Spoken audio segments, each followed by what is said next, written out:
Welcome to the learning lounge. આજનો આપણો topic છે જીઓમેટ્રી. તો ડાયરેક્ટ ટોપિક પર જઈએ કોઈ પણ વાત કર્યા વગર, એટલે તમારો મારો બેનો ટાઈમ ના વેસ્ટ થાય. ઓકે, સો જ્યારે આવી રીતે હોય ને, this is called a line, જ્યારે બે ડોટથી કનેક્ટેડ હોય. અને જ્યારે વન સાઇડ એરો હોય, ઇટ ઇઝ કોલ્ડ અ રે. અને રેને દર્શાવવા માટે આપણે આ રીતે લખી શકીએ, એ બીને ઉપર એરો કરીને. બેઝિક ઇન્ફોર્મેશન છે, એક્ઝામમાં કંઈ નહીં આવે તો ક્વેશ્ચનમાં તમને પૂછે રે અને લાઇન, તો તમને ડિફરન્સ ખબર હોવી જોઈએ.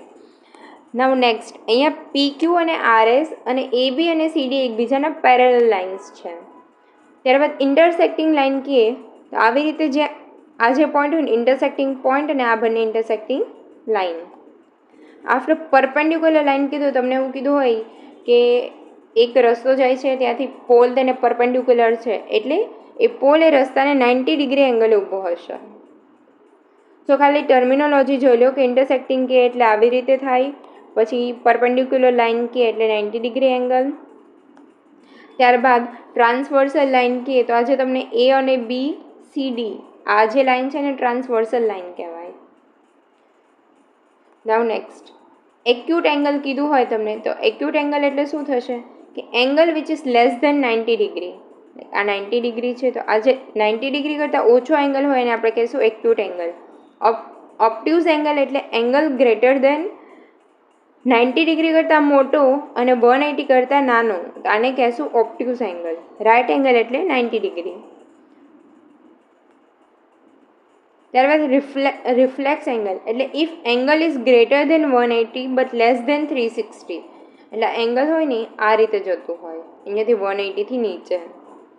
નાઉ two angles are said to be complementary if their sum is equal to 90 degree. Like ટ્રિગ્નોમેટ્રીમાં આપણે આવેલું હતું ખબર, બંને એંગલ છે એકબીજાને કોમ્પ્લિમેન્ટરી છે. તો તમને એ જ ના ખબર હોય કે કોમ્પ્લિમેન્ટરી એટલે શું, તો તમે શું કરી લેવાના. સો બસ એ બેઝિક ટર્મિનોલોજી માટે જ છે કે what is a complimentary angle. તો બંને એંગલના સમ 90 ડિગ્રી થતા હોય એને આપણે એકબીજાના કોમ્પ્લિમેન્ટરી એંગલ કહીશું. Now next, if the sum of angle is 180, જો 180 ડિગ્રી થતો હોય તેને આપણે સપ્લિમેન્ટરી એંગલ કહીશું. અને બધા જ ટ્રાયંગલના એંગલ સેમ હોય 60 ડિગ્રી, તો એને આપણે કહીશું ઇક્વિલેટરલ ટ્રાયંગલ. લાઈક તમને એવું કીધું હોય કે ઇક્વિલેટરલ ટ્રાયંગલ છે, એની એક બાજુનું માપ આ છે, બીજી બાજુનું માપ આ છે, તો તમને ખબર હોવી જોઈએ કે ઇક્વિલેટરલ ટ્રાયંગલ એટલે એના બધા જ એંગલ 60 ડિગ્રી એટલે ઇક્વલ થશે. નાઉ નેક્સ્ટ, આઇસોસેલેસ ટ્રાયંગલ એટલે કે triangle without two equal sides, કે જેની બે સાઇડ સરખી હોય. અને સ્કેલિન ટ્રાયંગલ એટલે ટ્રાયંગલ કે જેની એક કઈ સાઇડ સરખી નથી, અલગ અલગ શેપની છે બધી સાઇડ્સ, તો એને કહેશું સ્કેલિન. નાઉ પાયથાગોરસ થિયરમ, તો આ ખાલી રાઇટ એંગલ ટ્રાયંગલ માટે જ લાગુ પડે કે જે 90 ડિગ્રી હોય. તો આનું શું થશે, કર્ણનો સ્ક્વેર ઇઝ ઇક્વલ ટુ બંને બાજુના સ્ક્વેરનો સરવાળો, તો AC square is equal two AB square plus BC square. ચલો, now moving to questions. In circumradius of equilateral triangle 10 centimeter, then measure of its radius is. circumradius એટલે સર્કલની અંદર એક triangle છે, equilateral એટલે એની બધી જ બાજુઓ સરખી છે, એનું જ એ જે રેડિયસ છે એ 10 સેન્ટીમીટર છે. તો આપણે જે AO છે એ 10 સેન્ટીમીટર છે, અને આપણે શોધવાનું શું છે, આ DO અહીંયાથી છે, સોરી અહીંયાથી આ ડીથી આ પાર્ટ શોધવાનો છે. તો જે IR અહીંયા જે બાજુ છે એ 10 સેન્ટીમીટર છે, સો AO બરાબર 10 સેન્ટીમીટર, તો DO બરાબર કેટલું. ફર્સ્ટ AO એ શું થશે, 2 યુનિટ થશે. AO આપણને આપી દીધું છે 10 સેન્ટીમીટર, તો જે આખી લાઈન છે એનો 2 યુનિટ બરાબર AO થયું અને 1 યુનિટ બરાબર DO. તો 2 યુનિટ બરાબર 10 સેન્ટીમીટર, તો 1 યુનિટ બરાબર કેટલા થશે, 5 સેન્ટીમીટર. અધરવાઇઝ આવી છે, ડાયરેક્ટ ફોર્મ્યુલા છે કે radius of circumcircle is equal to 2 into product of 2 into radius of incircle. અહીંયા તમને સર્કમ સર્કલની આપી દીધી છે 10 યુનિટ, અહીંયા 2 છે ડિવિઝનમાં થશે એટલે તમને અંદરના સર્કલની મળી જશે 5 unit. Now next, if a triangle is an isosceles triangle એટલે કે જેની બે બાજુ સરખી હોય એવું, વિથ એંગલ C 90 ડિગ્રી, તો અહીંયા C એ 90 ડિગ્રી લેવાનો કીધો છે. AC 5 સેન્ટીમીટર છે. એ બી બરાબર કેટલા? તો AB square is equal two AC square plus BC square. અને આઇસોલેસ ટ્રાયંગલ વિશે તમને ના ખબર હોય તો તમને એ ના ખબર પડે કે બંને બાજુઓ સેમ હોય. તો અહીંયા AC 5 છે તો BC પણ 5 જ થશે. સિમ્પલ, સાદુરૂપ આપી દો એટલે તમને આન્સર મળી જાય. તો AB બરાબર 5√2.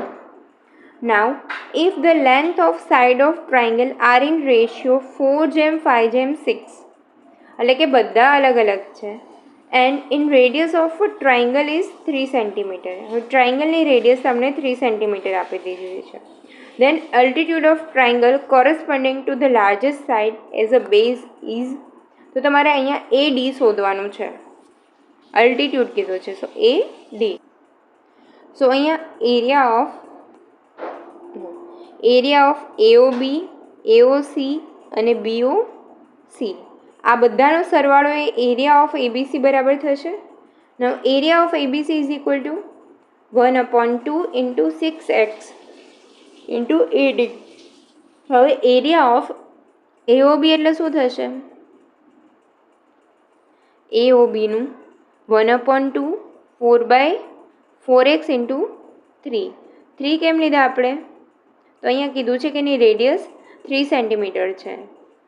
અહીંયા જે છે આ એની રેડિયસ છે એ 3 સેન્ટીમીટર છે, રાઈટ? એટલા માટે 4x ઇન્ટુ 3. હવે 1/2 5x ઇન્ટુ 3, 1/2 6x ઇન્ટુ 3. હવે 1/2 ઇન્ટુ 3 કોમન નીકળી જાય તો 4x plus 5x plus 6x એટલે 15x. નાઉ 1/2 ઇન્ટુ 3 15x, તો 3 5 15.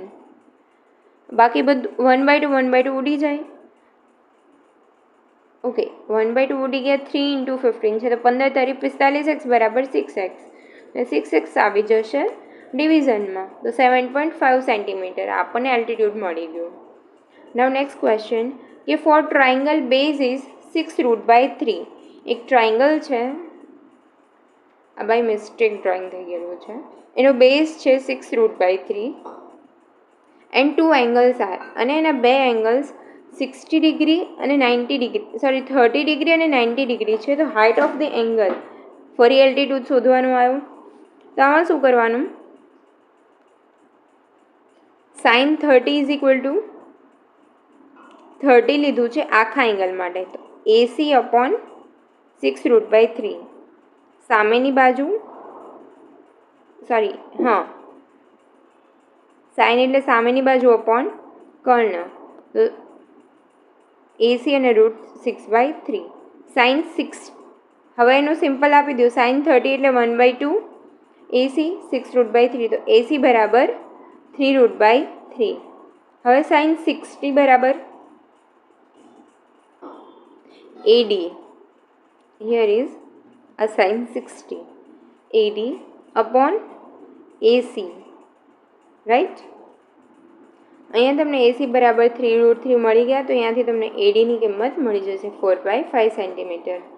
નાઉ next, the perimeter of two similar triangles ABC and PQ are 36 and 24 centimeter.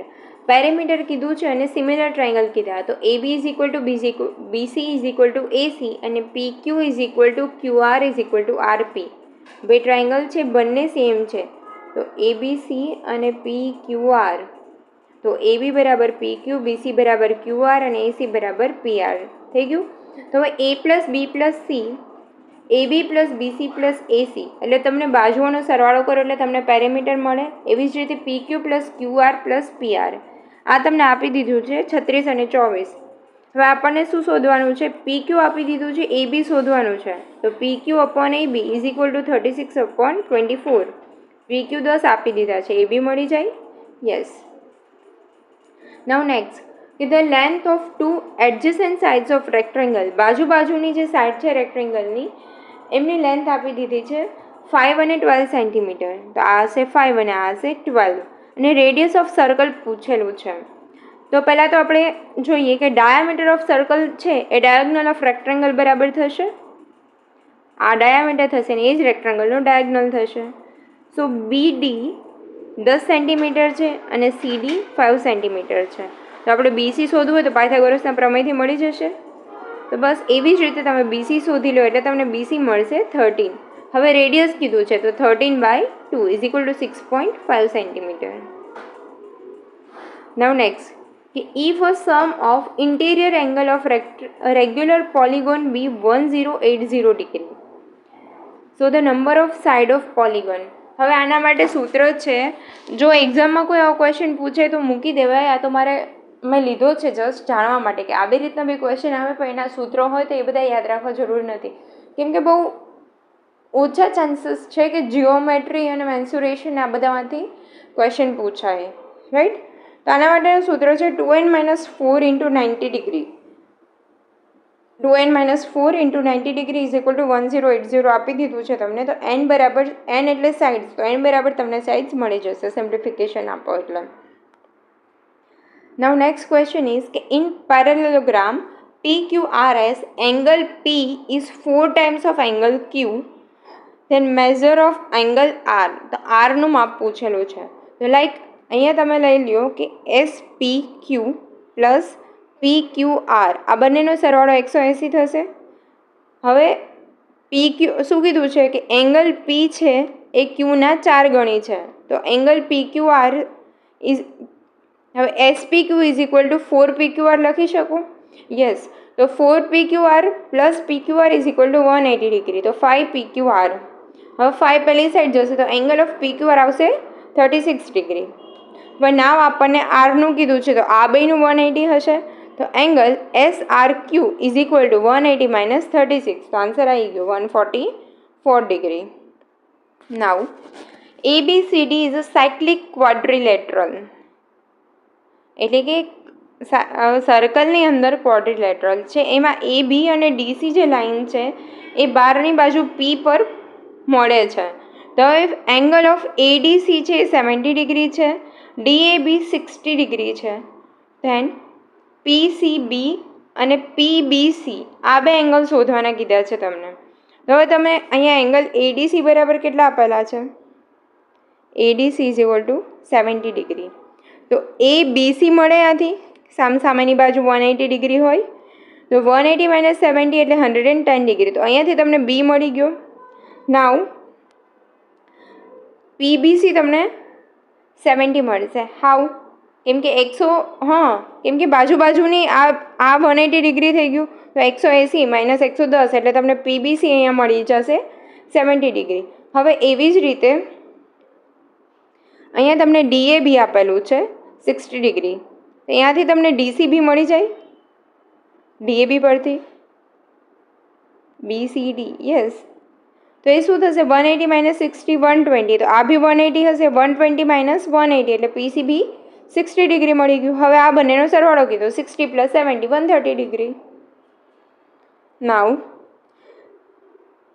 હવે આપણે બે જ ક્વેશ્ચન છે, નો બહુ બધા છે, બસ લાસ્ટ 3 પેજ જ કરવાના છે, પછી આપણું આ જીઓમેટ્રી પૂરું થઈ જશે. નાઉ the ratio of angle A and B of a non-square rhombus ABCD is 4:5. A અને B નો રેશિયો તમને 4:5 આપેલો છે, તો વેલ્યુ ઓફ C પૂછેલી છે. હવે નોન સ્ક્વેર રોમ્બસ છે એટલે સામે સેમ હોય, A 4 છે તો સામે C 4 હશે, B 5 છે તો નીચે D પણ 5 હશે, તો 4 + 5 બાજુનો 180 ડિગ્રી હોય, 4 + 5 એટલે 9x, 9x is equal two 180, તો x બરાબર શું થશે? 20 ડિગ્રી. હવે આપણને C કીધું છે તો A 4x છે તો સામે C 4x જ હોવાનું, તો 4 × 20 ઇઝ ઇક્વલ ટુ 80 ડિગ્રી. ચલો નેક્સ્ટ, કે the length of chord of circle is 8 cm. Perpendicular distance between center and chord is 3 cm. So radius of a circle is, જો અહીંયા તમને ક્વેશ્ચનમાં શું કીધું છે કે લેન્થ ઓફ કોર્ડ એટલે ABની સાઇઝ તમને 8 સેન્ટીમીટર આપી દીધી છે. પરપેન્ડિક્યુલર ડિસ્ટન્સ તો મેં તમને કીધું હતું કે 90 ડિગ્રી એંગલ જે બને આવી રીતે પરપેન્ડિક્યુલર ડિસ્ટન્સ કહેવાય. તો પરપેન્ડિક્યુલર ડિસ્ટન્સ તમને આપેલું છે 3 સેન્ટીમીટર, એટલે OC બરાબર 3 છે અને AB બરાબર 8 છે, તો AC અને CB ઇક્વલી ભાગ પાડે છે તો બંને 4 સેન્ટીમીટર હોવાના. નાઉ નેક્સ્ટ તમને ફાઇન્ડ શું કરવાનું કીધું છે? અહીંયા રેડિયસ ઓફ સર્કલ કીધી છે, રાઈટ. તો હવે આપણને OA² is equal two AC² plus OC² ઉપરથી તમને OA મળી જશે. This is the radius of circle. તો 4² પ્લસ 3² ઇઝ ઇક્વલ 69. અને આ ન કરો તો એક્ઝામ માટે તમે પાયથાગોરસની ત્રિપુટી યાદ રાખી શકો. 4 3 5, 5 7 12 એવી ઘણી બધી તમે ગૂગલમાં સર્ચ કરશો કે પાયથાગોરસ ટ્રિપલેટ એટલે તમને મળી જશે. જે થોડી ઘણી છે ને કોમન પૂછાતી હોય ને એવી યાદ રાખી લેવાની, એટલે આવું કંઈ નહીં કરવું પડે. 4 3 છે તો સામે 5 જ આવે. નાઉ નેક્સ્ટ કે the radius of two concentric circles are 9 cm and 15 cm. સર્કલની અંદર સર્કલ છે જેમાં એક સર્કલ 9 સેન્ટીમીટર છે અને એક 15 સેન્ટીમીટર છે. ઇફ કોડ of greater circle be tangent to smaller circle, એટલે કે બહારના સર્કલનો જે કોડ છે એ નાના સર્કલને અડે છે તો લેન્થ ઓફ કોડ કીધું છે. અહીં લેન્થ ઓફ કોડ એટલે BC ફાઇન્ડ કરવાનું છે આપણે. તો અહીંયા BO બરાબર તમને કેટલું મળશે? BO અને OC is equal two 15. Like જો અહીંયા તમને શું કીધું છે કે મોટા સર્કલની રેડિયસ કીધેલી છે ને, હા, તો આ તો મોટા સર્કલની રેડિયસ થઈ જશે. BO અને OC બરાબર 15 સેન્ટીમીટર છે અને OD બરાબર 9 સેન્ટીમીટર. આપણે ફાઇન્ડ કરવાનું છે BC. તો આપણે સિમ્પલ છે, પાયથાગોરસના પ્રમેયથી કરી શકીએ કે OB નો square is equal to OD square plus BD square. તો OB square is equal to શું થશે? 15 સ્ક્વેર અને OD ઇઝ ઇક્વલ ટુ 9. તો 15 સ્ક્વેર માઇનસ 9 સ્ક્વેર ને એમનું અંડર રૂટ તો ઇઝ ઇક્વલ ટુ 144. તો આન્સર આવી ગયો 12. તો આપણને BD બરાબર 12 મળ્યું. તો BC ફાઇન્ડ કરવાનું છે. 12 × 2 is equal two 24. Now next કે the length of two sides forming right angle of a right angle triangle is 8 cm and 6 cm. તો હવે એમનું કરેક્મ રેડિયસ ફાઇન્ડ કરવાનું છે. This is AC, right? એમની AC ફાઇન્ડ કરવાનું. આ તમને આપી દઉં છું 8 અને 6 રાઇટ એંગલ ટ્રાયંગલ છે તો પાયથાગોરસથી તમને AC બરાબર મળી જશે. લાઈક અહીંયા તમને શું આપેલું છે? 6 8. તો મને તો ટ્રિપલેટ ખબર છે કે 6 8 ને 10 આવે, બટ તમે ફોર્મ્યુલાથી કરો કે 6 સ્ક્વેર પ્લસ 8 સ્ક્વેર પછી એમનું અંડર રૂટ લેવાનું એટલે અંડર રૂટ 100 આવશે, તો ઇટ્સ 10. હવે રેડિયસ કીધું છે તો 10/2 is equal two 5 centimetre. Now Ashok has drawn an angle measuring 45 degree 27 minute. When was asked to draw an angle of 45 degree. હવે 45 ડિગ્રી એંગલ દોરવાનું કીધું હતું અને ભાઈએ દોર્યો છે 45 ડિગ્રી અને 27 મિનિટનો. હવે આપણે કેટલા પર્સન્ટેજ એરર છે ને એ ફાઇન્ડ કરવાનું છે. તો પહેલાં તો 40.45 ડિગ્રી અને 27 મિનિટ માઇનસ 45 ડિગ્રી, તો 27 મિનિટની એરર છે. મિનિટને એંગલમાં ફેરવવું હોય તો ડિવાઈડ બાય 60 કરો એટલે 27/60 ડિગ્રી. પર્સન્ટેજ એરર ફાઇન્ડ કરવાની હોય તો એના માટેનું સૂત્ર છે કે જે એરર હોય ડિવાઇડેડ બાય ઓરિજિનલ ઇન્ટુ 100 એટલે તમને મળી જશે 1 ડિગ્રી એરર, 1% એરર છે. હવે તમને નેક્સ્ટ ક્વેશ્ચનમાં બે સિમિલર ટ્રાયંગલ આપેલા છે ABC અને DEF. હવે ખૂણો A એ 47 ડિગ્રી છે અને ખૂણો E એ 63 ડિગ્રી છે. તો ખૂણો C શોધવાનો છે. તો અહીંયા તમને સેમ ટ્રાયંગલ આપેલા છે તો Eની જે માપ હશે એ જ માપ Bનું હશે. તો ટ્રાયંગલના 3 એંગલનો સરવાળો કેટલો થતો હોય? 180 ડિગ્રી. તો 180 - 47 - 63 એટલે તમને આન્સર મળી જશે 60 degree. Okay guys, thank you. જો તમને અમારો વિડીયો ગમ્યો હોય તો પ્લીઝ લાઇક, શેર અને ચેનલને સબસ્ક્રાઈબ કરી દેજો. એન્ડ યસ, જો આના માટેની બધી પ્રેક્ટિસ PDF તમને ટેલિગ્રામમાં અવેલેબલ થઈ જશે. એન્ડ કાંઈ પણ ક્વેરી કે ડાઉટ હોય તો તમે કમેન્ટ સેક્શનમાં બી કરી શકો છો, યા તો મારી ટેલિગ્રામમાં પર્સનલ DM કરી શકો, યા તો ચેનલ થ્રુ બી પૂછી શકો છો. Bye, thank you guys.